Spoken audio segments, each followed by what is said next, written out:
So it's about time for an updated XD40 tactical video. I had one that I posted up a year or so after I got the gun.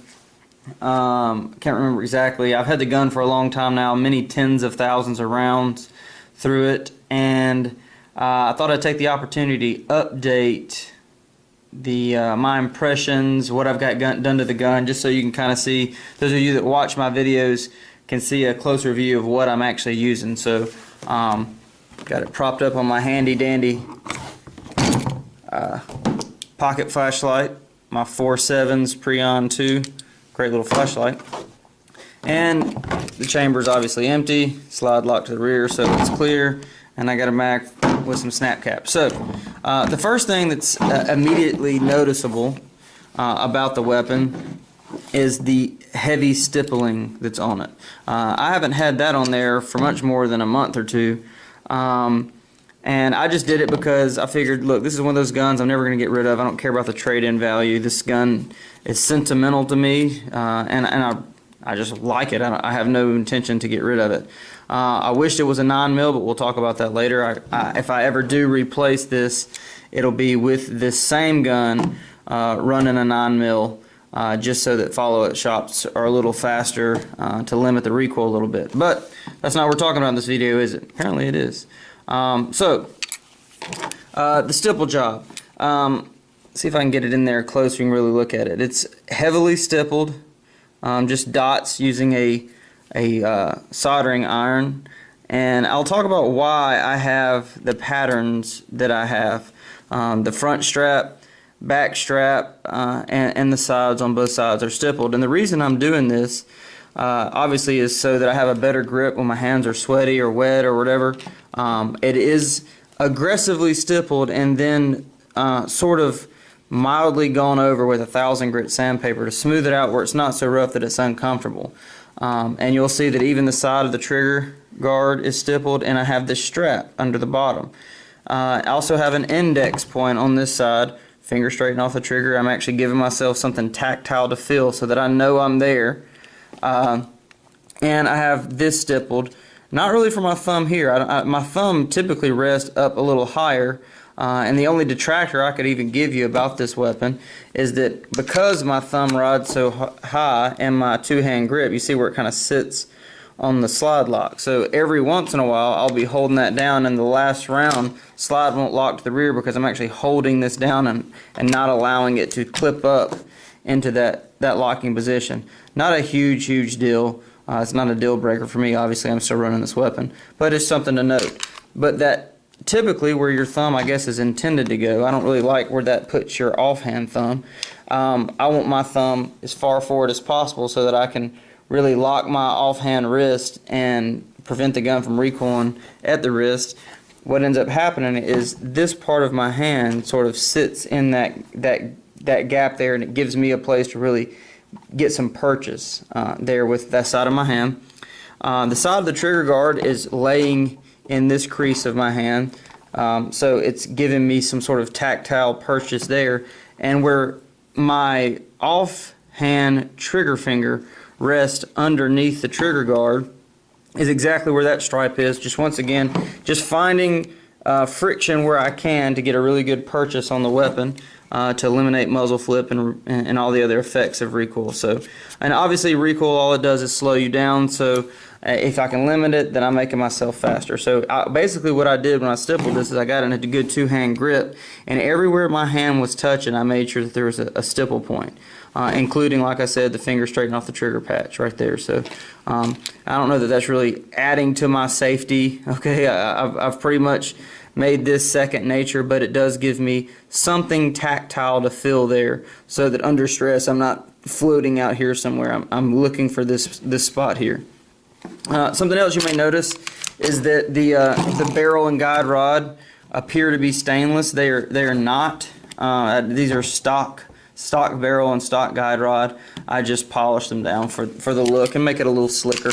But it was more so I was bored one rainy day and broke the Dremel out and some polishing compound and polished it up a little bit. I'm also running the XS big dot sights. Okay, I've done plenty of videos on them. I think anybody that follows my YouTube channel knows that I'm a huge fan of the XS Big Dot sights. They're fast. They're fast in a way that increases combat effectiveness without detracting enough away from accuracy to harm combat effectiveness. I can still get minute of man, minute of chest, and shoot good groups quickly, and more quickly with these than I could with the Trijicon HDs, which I had on the weapon the last time I did a review. And that's still the HDs, the Trijicon HDs still have a pretty large front sight, but nothing compared to this front sight. It's the biggest front sight on a combat sights I've seen, and it's really easy to throw it right there in that valley. And I have a tritium vial in the front, and there's a tritium vial running vertically right here. So when you make that lollipop shape, even in the night, it's easy to find it. But pretty much at defensive distances, if you're in this valley somewhere, you are in your target. So I'm running these sights to make it fast. I'm running the stipple really to make it fast and to cut down on grip slippage and stuff if my hands are wet. And remember, eliminating recoil, make sure follow-up shots faster. So that's what both of these adjustments here, the stippling and the sights, are all about speed. I run MechGar mags. They're high quality mags, but I will tell you this, the positive and the negative. I wish I had a stock MechGar mag to show you what I've had to do here, but when I was running the NRA law enforcement course for handgun and shotgun a couple years ago, the rounds I brought to run for that class would not cycle out of my MechGar mags. Now these are a +1 magazine, so they're holding 13 rounds where a stock XD mag typically only holds 12. But they would not cycle my ammo. They would cycle every other shooter's ammo but mine. I think it was American Eagle, something, just run-of-the-mill training rounds, full metal jackets, 180 grains, and it just wouldn't cycle. And what I did is I did have a stock mag with me, and I compared this angle here and this angle here to my stock mag, and there was more metal on this mag coming up from that point than on the stock mag. So what I basically did is just copy the angle of the stock mags, use a cutting tool on my Dremel. You can see where it's kind of shiny where I've cut it, and I just mirrored the area around the top of the mag to match the stock magazine, and they've been flawless ever since. And I've ran so many thousands and thousands, like I said, tens of thousands of rounds through these magazines with absolutely no magazine caused failure. So I appreciate the +1 without the big huge. It doesn't have a ginormous, like the Arredondo or whatever grip extensions, the Pierce grip extensions that come way down here. I do have some +3s like that I'll run sometimes, but these give me an extra round without changing the profile of the weapon drastically. I did have to fit them though, so something to keep in mind. If you're gonna run MechGar mags out of your XD, you might want to reprofile them to match your stock magazines. It took 30 seconds of mags, not a huge deal. I don't like to have to adjust brand new gear to make it work, but it was worth it to me to get the extra round without a big huge funky base plate. What else? The trigger. Still clear. Bullet Fairy hasn't put any bullet in here. I am pointing in a safe direction, and there's no ammo in the room. This is a Powder River Precision Ultimate Match trigger. Is it necessary? No. You can run your stock trigger and be totally fine. You could run stock sights and be totally fine. And matter of fact, I recommend that if you are relatively new to shooting, if you've shot, even if you're not new in terms of how long you've shot, but you're new in terms of shooting your weapon, or you just haven't put lots of rounds through your weapon in an environment that tries to duplicate combat. You're shooting quickly, be it from a shot timer or whatever. You're not just going and punching holes in paper. If this is going to be a duty or self-defense weapon, keep your stock trigger in there until you feel like you've got the most out of your capabilities with that stock trigger. Now, the reason I put this trigger in there is mainly for the over travel stop and eliminating some of the pre-travel. The weight of the trigger, listen carefully, this is just my opinion, okay, but it's based on many tens of thousands of rounds. The stock trigger weight, or the trigger weight in general, really, if you're not shooting professionally, you're not a combat shooter or a competition shooter, the trigger weight is irrelevant. It's irrelevant. When you're putting many rounds out as quick as possible on a target, either in combat or duplicating combat environments, the weight of the trigger is irrelevant. You're not going to feel it under stress. What isn't irrelevant is pre-travel and over-travel. Can you use a stock trigger with the stock amount of pre-travel and over-travel and be combat effective? Of course you can. But I wanted to eliminate some of it, so I went with the Powder River Ultimate Match trigger.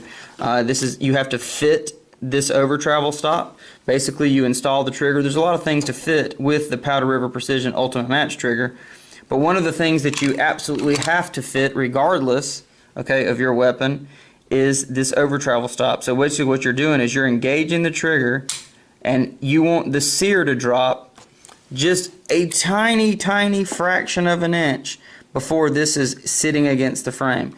Don't fit it where you have to press into the frame to make it engage. You're asking for a malfunction there. So I do want a little bit of over travel just to make sure I'm going to drop the sear every single time. And you'll also notice that there's not a lot of pre-travel either. Okay, so I'm here, squeeze, bang. Okay, it went bang about here. Okay, there's a little bit of over travel. If I hold that back, cycle the slide so we can see reset. So let's see how quick the reset is. Coming off. There. Okay. So the reset is almost totally out. But on this trigger, because there's so little pre-travel, it's quicker. Is it quicker in a way that it's necessary? Probably not.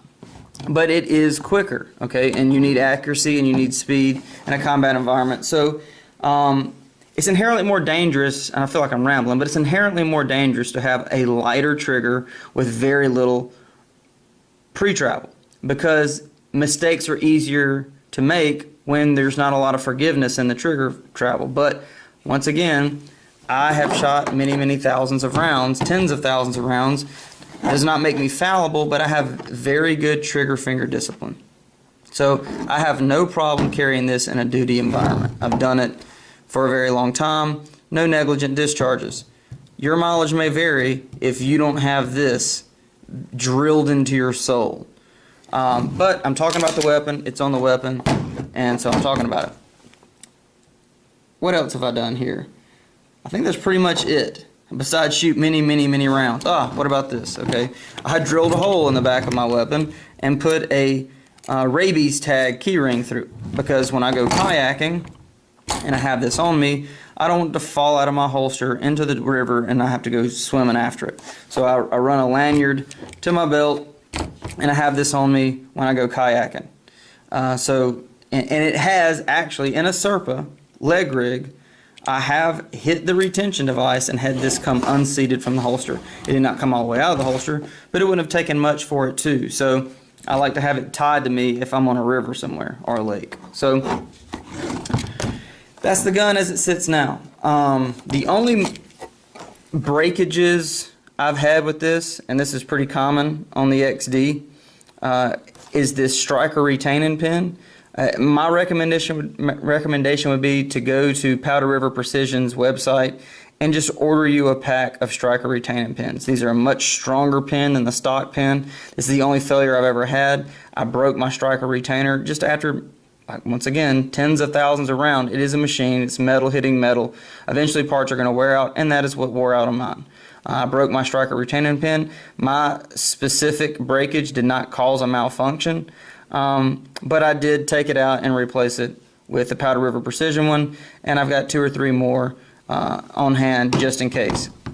And what I'll typically do is every year or so I just knock that pin out and replace it. Even though the Powder River Precision ones are a much higher quality steel, it's the only thing that typically breaks on an XD. So I just keep it fresh about on a yearly basis. And that's about it. I'm running Metgar mags that I've had to modify. I've stippled the grip everywhere my hand touches it. I polished my barrel and guide rod because I was bored one day. Running XS 24/7 big dot sights, the ones with the tritium vial and the bigger dot. And I put a lanyard pin in, and I'm running a Powder River Precision Ultimate Match trigger. In this setup, it has been flawless. If I could keep up with this, if I was as good as this was, I'd be doing something. Here's a little news flash for you. Your gun is better than you. It always will be. It's a finely tuned machine. It is consistent and dependable in its operation. You are the fallible factor in the equation. But it's nice to know that when I'm doing what I'm supposed to do, this will do what it's supposed to do. So it's a pretty good arrangement. The end.